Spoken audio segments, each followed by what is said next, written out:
right, it's time for my mid-ride review. 5,600 some odd kilometer review, whatever I said earlier. We'll stick with that.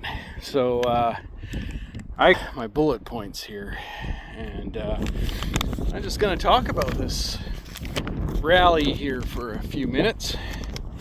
And yeah, we're at this beautiful spot here.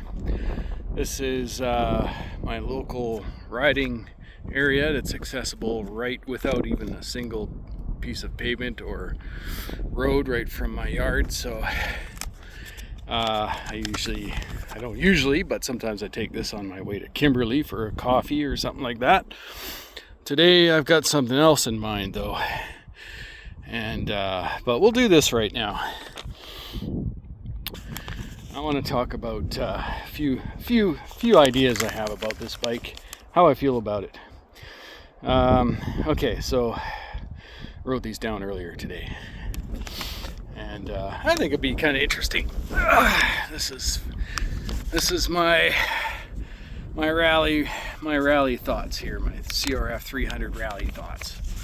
So, what did I write down here? Okay, here in a form of like the impersonating the bike here, okay? Am I a 250? Well, I bought you to ride with a 250. I replaced a 250 with you. And yeah, that was the idea, you know? So this is a 286, I believe. And labeled as a 300 with various kits available to bring it up over 300 cc's. But no, this is not a 250. This is nothing like a 250, or nothing like my last 250 anyway. So maybe it's comparable to some other 250, but not anyone I've ever ridden. Actually, the KLR 250, I've ridden that extensively.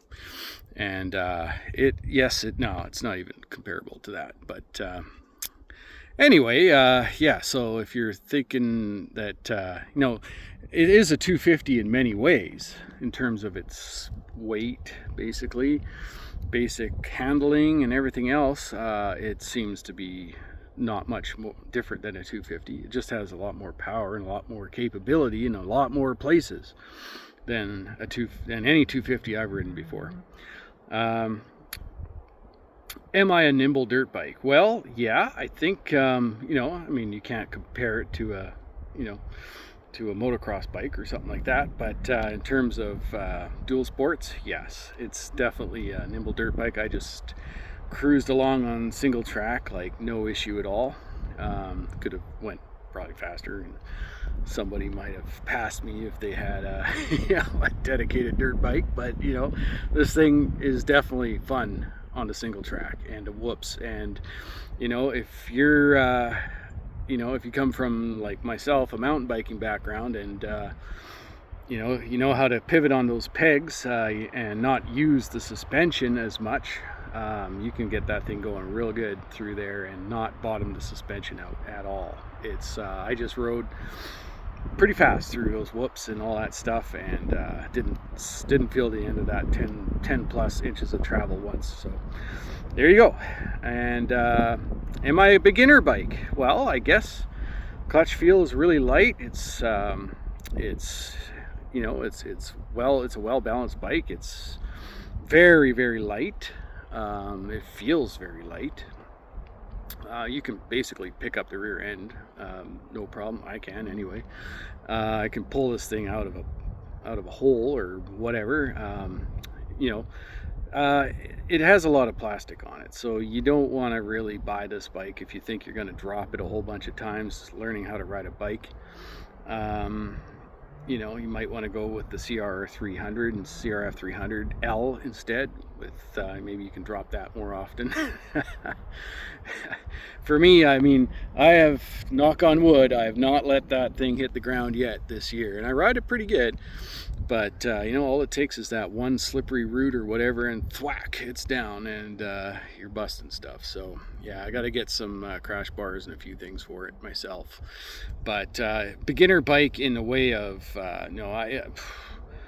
I see lots of beginners riding big, huge enduro bikes, and you know, I think once you learn, you know, if you're going to go and push yourself off road with your full touring gear and all that stuff, you the minute you have a little bit of experience, you're probably going to want to, you know, you're going to want a lighter bike, because no matter what, you know, you don't want to huff a big elephant of a bike off road. So beginner, probably bigger bike. Well, a smart beginner would start with a smaller bike, but a lot of beginners start with a big bike, and a lot of people who are seasoned, know what they're doing, go back to a smaller bike because they are more fun and you can do more stuff with them, period. I don't care who you are, even if you're, you know, a pro rider. The smaller the bike, the more you're going to be able to do with it. That's just the facts. That's you know, I'm not going to get into the S word, but yeah. Anyway, moving on from that, as a seasoned rider who has ridden many high-powered sport bikes and lived on 160 to 200 horsepower sport bikes, I find this bike extremely entertaining. I love this bike. So, moving on from that, whatever. Am I able to ride on a highway? Yes, actually. Most 250s don't belong on a highway, but this one definitely can deal with a highway. Like, you're not going to be out there passing aggressively. You're not going to be, you know, I mean, we're not talking about, you know, something that you're going to be out there, you know, yeah, like passing cars and stuff like that. But I jumped on I took it to the coast and back from the Cranbrook area where I live out here, Skookumchuck. I took it to Squamish and back, and I thought I'd stay on secondary highways and stuff like that. On the way back, I just rode it. I just got on the number 1 highway in Kamloops, rode it all the way to Revelstoke, and, you know, just cruised along with traffic, no issue whatsoever. 110, 120, just for hours. It's fine. It likes it. It's a CRF300 under the skin. You know, it's just a transplanted CRF300, I guess, and it's probably got some different valves and cams, whatever they did there. So, you know, I mean, this thing can just cruise on the road. It's fine. It's not like, you know, yeah, you're not going to be out there going crazy, but as far as keeping up with the flow of traffic on a highway like the number 1, no problem at all. And the fairings on this thing, that thing is unflappable. You can be in a headwind.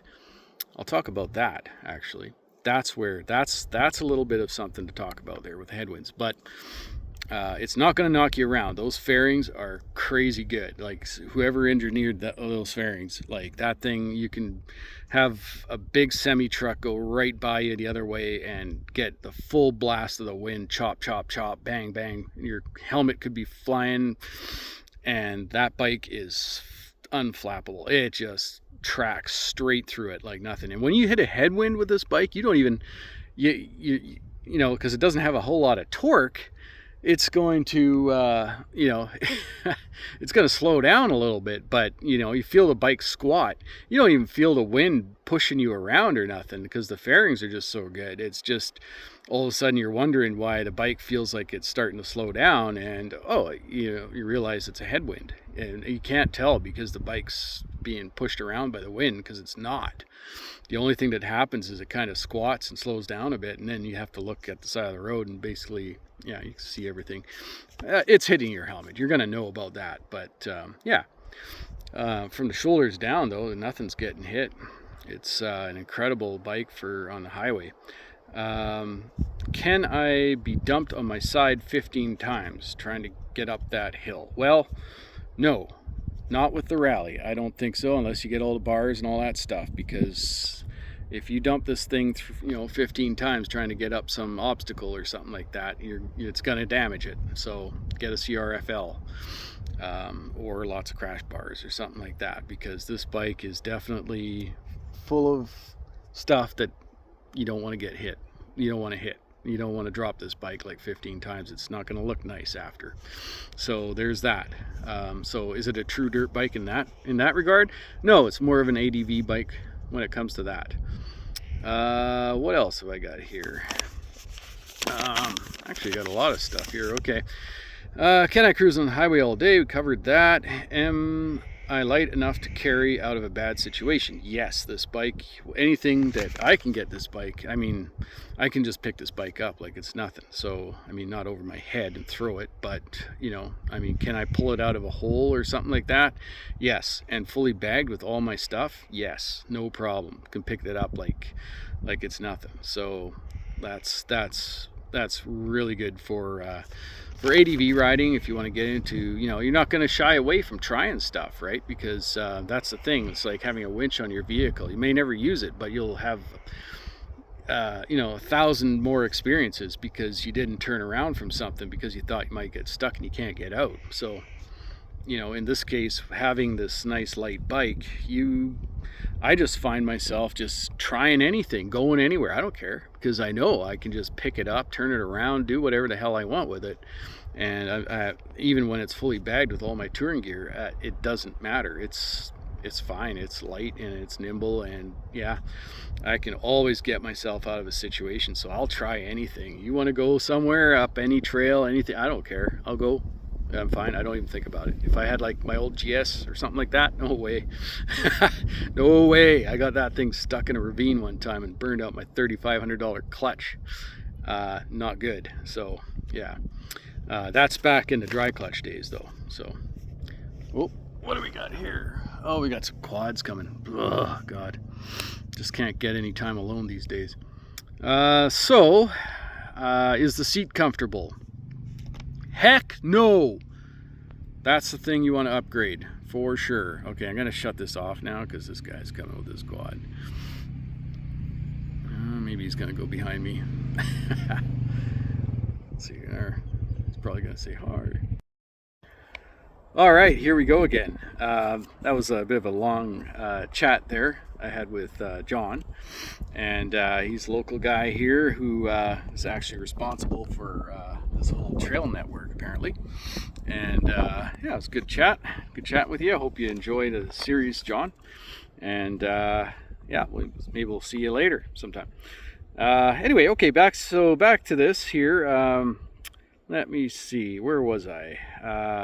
Is this bike a freak? Yeah, it's a freak, because I don't think there's too many bikes out there like that bike. And so yes, it checks off as a freak. One of a kind, I guess. Is it a modern classic? Yeah, I think it's a modern classic. I think this thing is going to be, you know, 10 whatever years down the road or whatever, you know, it's just going to be one of those bikes that is going to be, you know, if you list it, you know, there's going to be a lot of people interested in it. And yeah, no, you'll never have a problem selling one of these bikes. I think it's an automatic legend already, and that's my opinion on it anyway. That's the way I feel about it. I've had many different brands of bikes, but these bloody Hondas, like, there's certain Hondas out there, most of the Hondas out there, I guess, kind of there's something about Hondas, and this one is no exception. This one is just gonna be one of those legendary bikes that you know, has its place in history. Let me see here. Is this a no BS adventure bike? Yeah, I would call it that too. There is no BS about this bike, and you can adventure ride it anywhere. I would take it up to the Arctic. I would take it across the country, down. I don't care. I'd take it anywhere. I guess there's a certain lady with itchy boots that can prove that one. Even though she has apparently moved on, so that's going to be interesting. She'll have something like what I used to have, old 90s or late 80s single cylinder. Good luck with that one. But anyway, let me see here. Can I hang with a crew of 790s and T7s? Huh! How about that, eh? John has a T7. We were just talking about that. So anyway, no, you can't. I've done it. And when those guys want to get on the gas and start passing cars and stuff, you're you're gonna be meeting them at the next town or something like that, because, you know, I mean, you can try. I mean, if they're not trying too hard, I guess you could. But as far as just, you know, if people start cranking throttles on 700s and stuff, there's just no way you're going to keep up. It's just not going to happen. So even though this bike is a 250 and it's supposed to be a 250 and it's supposed to be ridden like a 250, it just wants to constantly, you know, like when you get on this bike, you're going to start riding it like it's something bigger, but it's you know, I mean, it does blur the line between, like, you know, a little 250 and you know, an adventure touring bike. And as long as you're riding alone, you'll never ever notice the difference. You'll never know. But as soon as you start riding with a group of 700s or whatever, that's when you're gonna start feeling left out.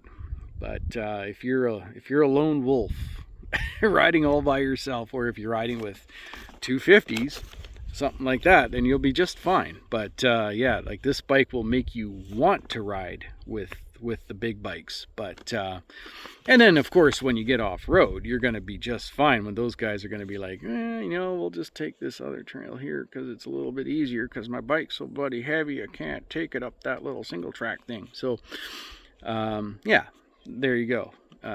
That's the way that works. I've seen it, I've done it, I've lived it, and this bike does blur that line. But when your buddies say, hey, let's go for a big long trip, and they've got like 900s or whatever, 700s, yeah, you're probably, unless they're really, really, really mellow riders, yeah, you're probably going to find yourself getting left behind once in a while. The bike asks me, am I beautiful? Yeah, too, you know, I mean, some people think it's ugly, but I love it. So, you know, there's that. What else did I write down here?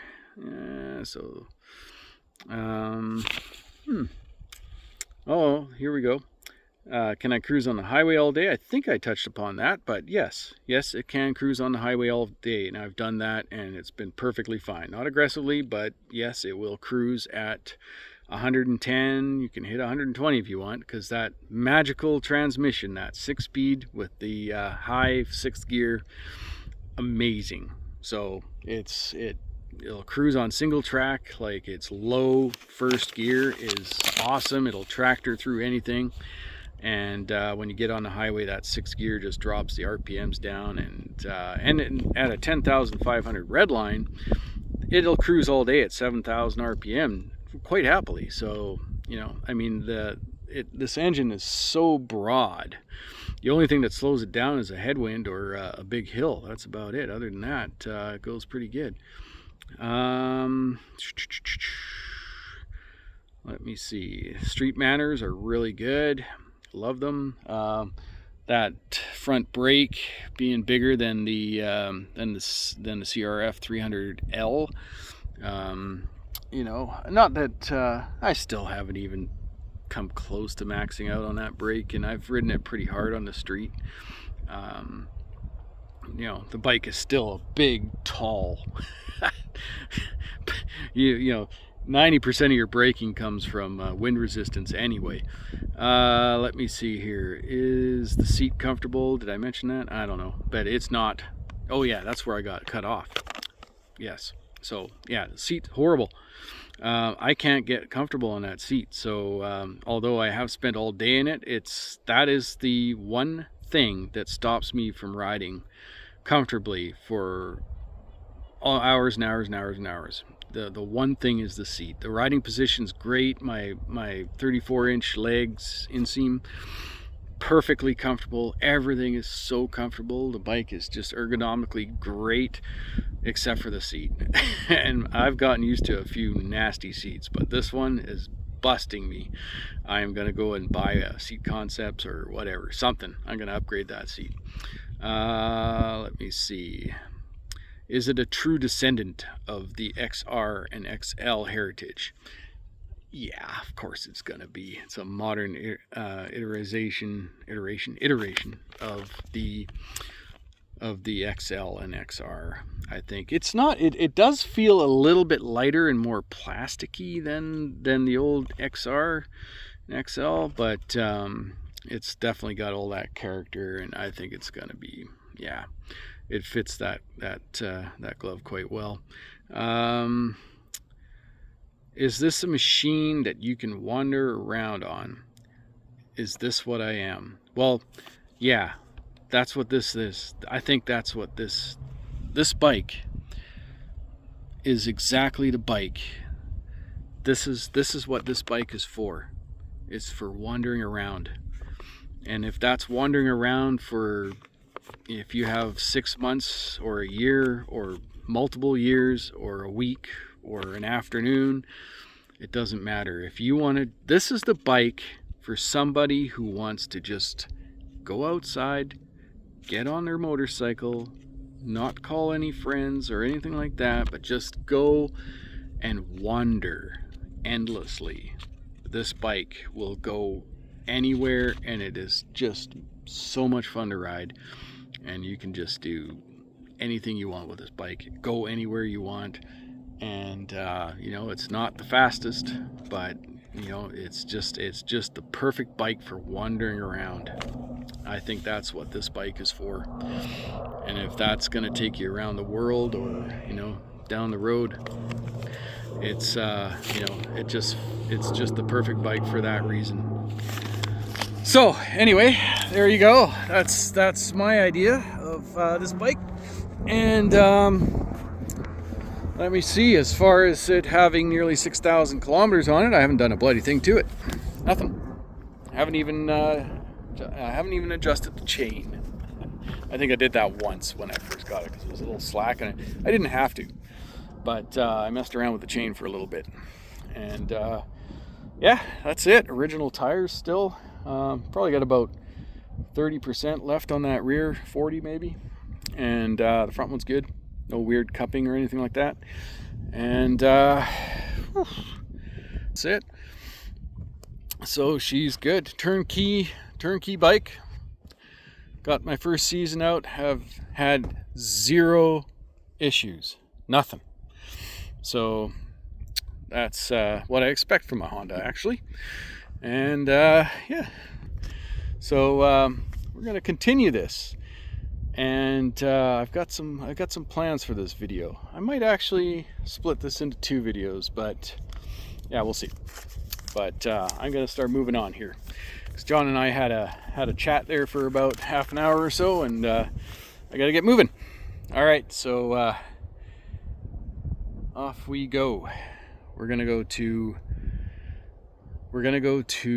Fort Steele, and I've got a little project there at Fort Steele that I want to take care of. So, yeah, that's the next stop.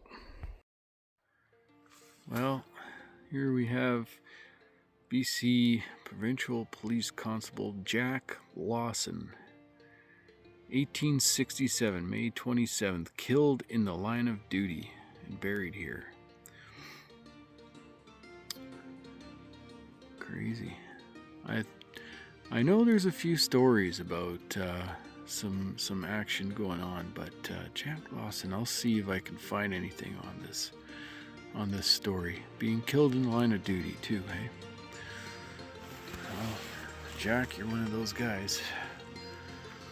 One of those early guys coming out way out here. Hats off to you. And John Bowles Gaggin died May 27th, 1867. Same year, hey? Second gold commissioner to serve on the creek. Buried here. So John, you made it way to hell out here. I don't know what happened to you, but